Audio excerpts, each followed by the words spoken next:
मुसीबतों से डर के कभी चोटियां पार नहीं होती, हौसले बुलंद हों तो कभी हार नहीं होती। आइए दोस्तों, आज हम आपके लिए लेकर के आए हैं एक और नया टॉपिक फिजिक्स से, force between two parallel linear conductor carrying current.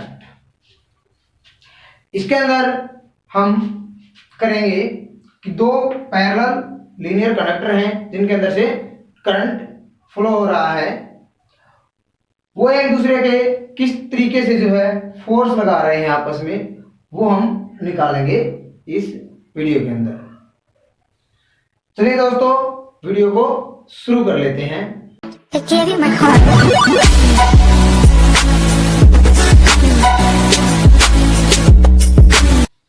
आज का टॉपिक है हमारा force between two parallel linear conductor carrying current. Let हम लेकर के चलते हैं C1 D1 C2 D2 two conductors. इनके अंदर से I1 और I2 करंट फ्लो हो रहा है। देन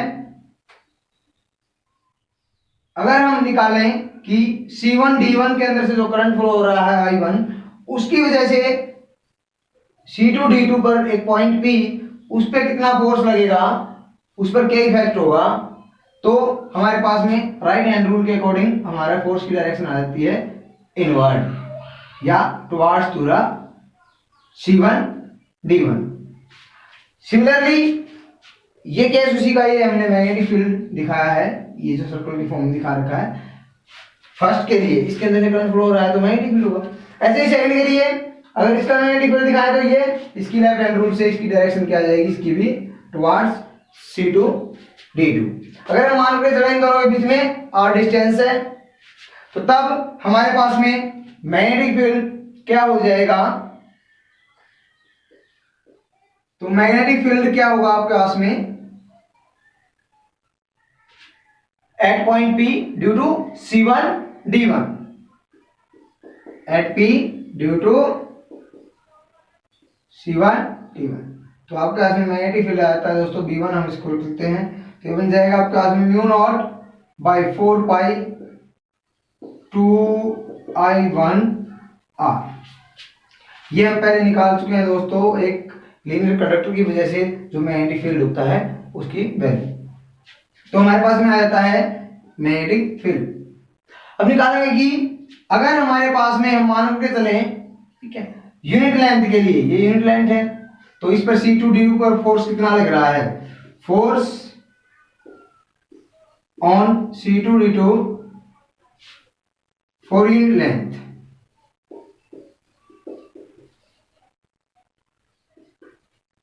हमें पता है कि फोर्स क्या था हमारे पास में करंट कैरिंग एलिमेंट के लिए, BLI दोस्तों। तो यहाँ पे जो आपके पास में यूनिट लेंथ है, तो B1 I2 और L के लिए 1 आ जाएगा, तो ये बन गया B1 I2।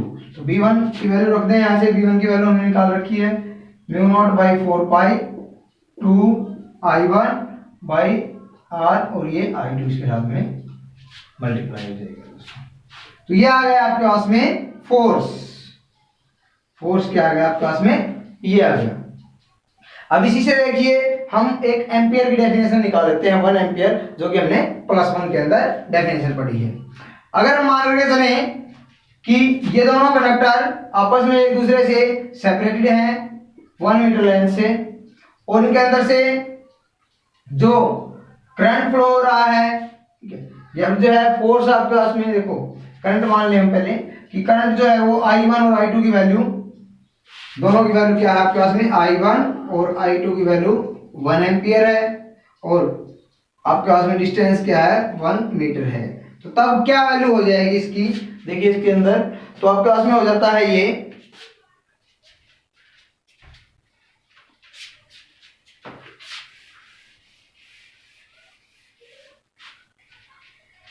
F2 is equal to, ये बन जाएगा mu naught by 4 pi into में ये 1 और ये 1, तो ये क्या बन गया, यहाँ पे 2 आ गई वैल्यू, और डिवाइड बाई में R का भी 1 था, तो ये इस तरीके से बन जाएगा।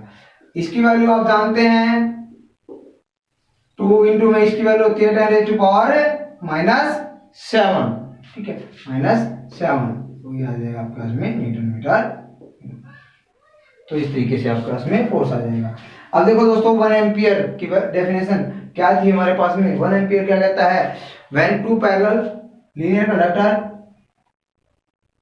Placed parallel to each other from distance, unit distance means 1 metre, ठीक है, and having force in between these 2 into 10 raised to power -7 Newton, then the current flowing through the conductor is 1 ampere।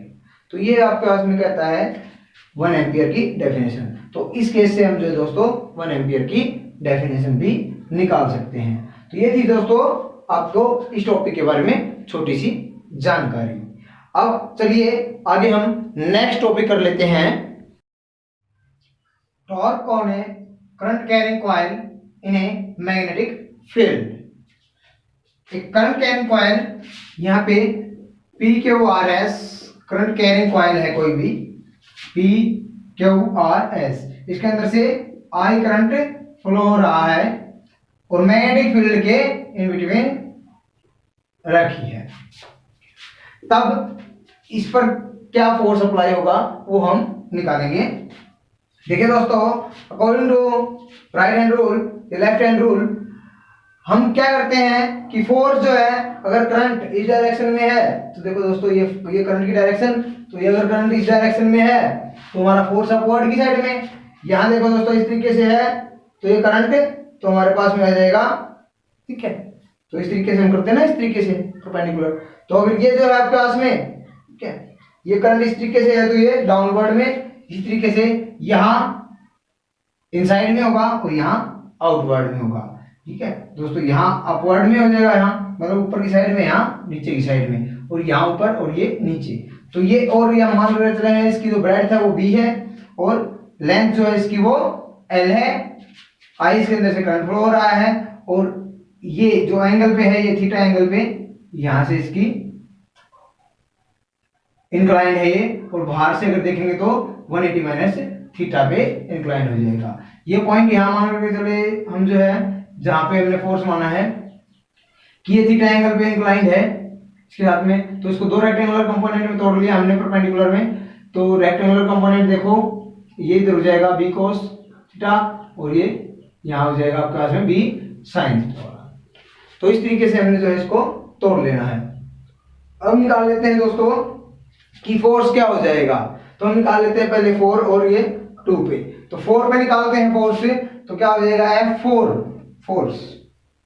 F4 force क्या हो जाएगा BI L क्या है यहाँ पे B है लेंथ, तो क्या आ जाएगा साइन एंगल कितना है, कितने एंगल पे, इस एंगल पे इंक्लाइंड है दोस्तों ये, तो ये 180 माइनस थीटा। तो ये हमारे पास में हो गया BIB sine theta, 180 minus theta sine theta ही होता है। और ये फोर्स कहाँ लगेगा दोस्तों, अपवर्ड में। सिमिलरली हम निकाल लेते हैं F2, ये भी वही लेंथ है बिल्कुल भी, तो ये भी क्या आ जाएगा BIP, और ये देखो एंगल थीटा पे है आपका, तो ये क्या हो जाएगा साइन थीटा। ये क्या होगा डाउनवर्ड में होगा।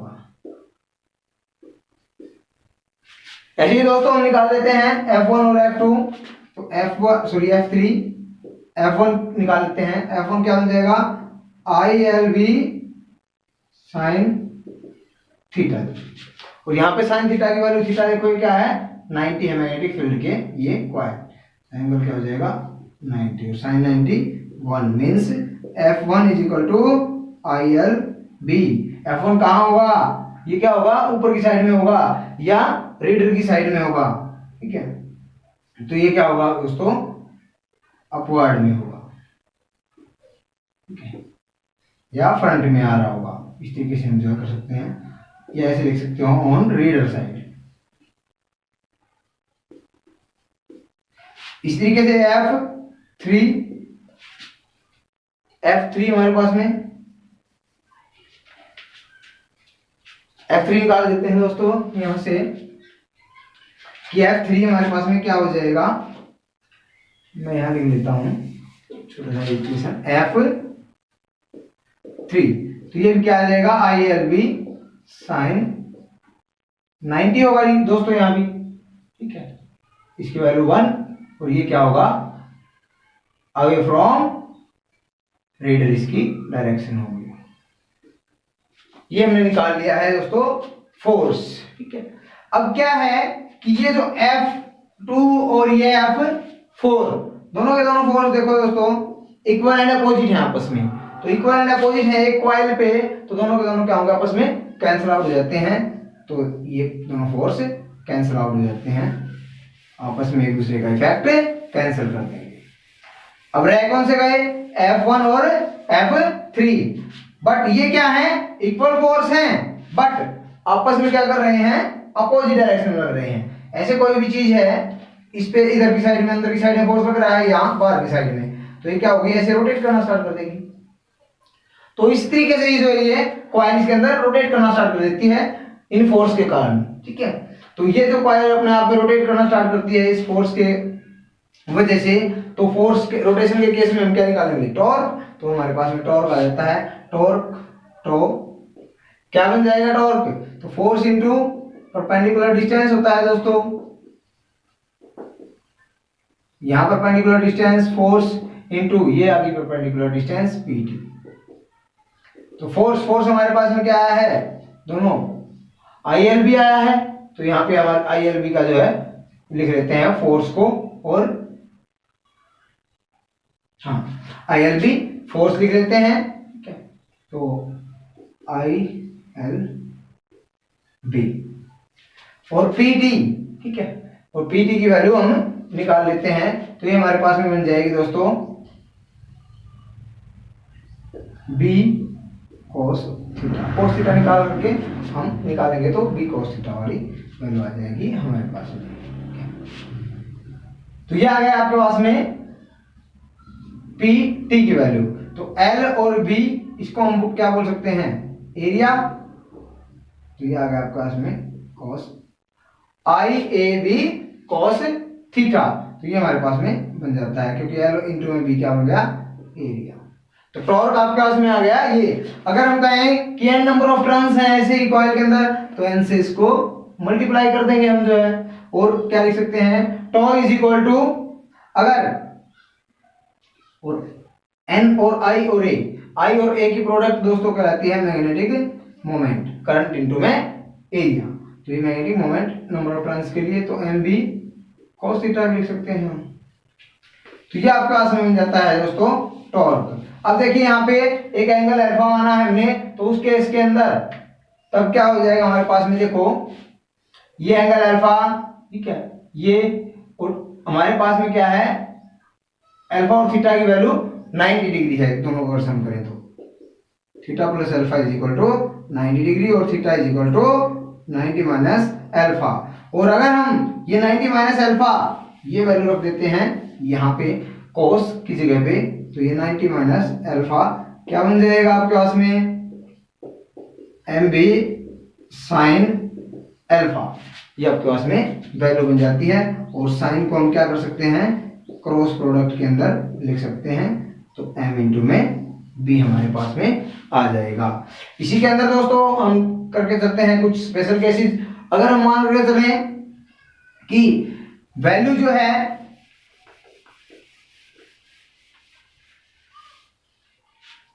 थीटा की वैल्यू अगर 0 हो जाती है, ठीक है, तो तब जो है क्या आ जाएगा आपके पास में साइन कोस वाले फैक्टर के अंदर रखेंगे, तो क्या आ जाएगा आपके पास में torque is equal to NIAB, ये आपके पास में टॉर्क आ जाएगा दोस्तों। और फिर ये क्या है मैक्सिमम। और अगर हमारे पास में थीटा की वैल्यू हम 90 डिग्री लेकर के चलते हैं, तो हमारे पास में टॉर्क बन जाएगा, तो कॉस जो है मिनिमम हो जाएगा, 0 हो जाएगा, तो कॉस इसकी वैल्यू 0 और मिनिमम। तो ये थी दोस्तों जानकारी आप लोगों तक जो पहुंचानी थी, हमने थोड़ा सा स्पीडली किया है, तो आप इसको स्लो करके देख सकते हैं इस वीडियो को, और अगर समझ नहीं आ रहा तो दोबारा से थोड़ा सा बैक करके देख सकते हैं। एक दो बार देखने के बाद में आप लोगों को अच्छी तरीके से समझ में आ जाएगा। तो दोस्तों, अगर आपको मेरे द्वारा दी गई जानकारी अच्छी लगी है तो मेरे चैनल को सब्सक्राइब कर लीजिएगा, वीडियो को लाइक कर दीजिए और कमेंट करना बिल्कुल भी मत भूलिएगा। थैंक यू दोस्तों।